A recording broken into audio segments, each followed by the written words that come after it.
योजनेच्या अंतर्गत 22 फाटा खांडस तालुका बारामती हे काम चालू असतानाच हे काम शेवटच्या टप्प्यामध्ये चालू असताना आपण बघू शकता की साईड पट्टी अगदी विचित्र पद्धतीने खचलेली आहे। इतक्या खोल साईड पट्टी खचून याच्यामध्ये टिपर उलटलेला आहे आणि याच्यामध्ये ड्रायव्हर सुद्धा गोडीचा मूत पिला होता, हेही खरं आहे।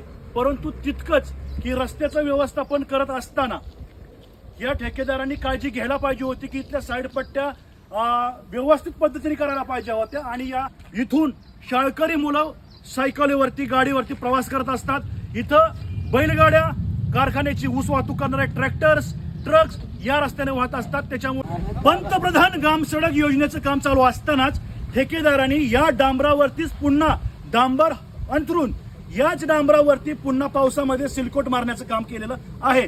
आणि याच्या आधीचा इतिहास या रस्त्याचा असा आहे की या रस्त्याच्या साईड पट्ट्या या घरात आपण जी कोबा दाबायला कॉम्पॅक्टर मशीन वापरतो का, त्या कॉम्पॅक्टरने दर करत हा रस्त्याच्या साईड पट्ट्या दाबलेला आहेत आणि याच्यावरच पुन्हा लेव लिजाव आणि टिमकी बजाव असा कार्यक्रम चाललेला दिसून येतोय। म्हणून ग्रामस्थांच्या वतीने आम्ही मागणी करतो की 22 फाट्याला सगळ्या फाट्याच्या बाजूने संरक्षक भिंत ही झालीच पाहिजे, किंबहुना येणाऱ्या काळामध्ये आमचे ग्रामस्थ या रस्त्यावरती रस्ता रोको केल्याशिवाय राहणार नाही।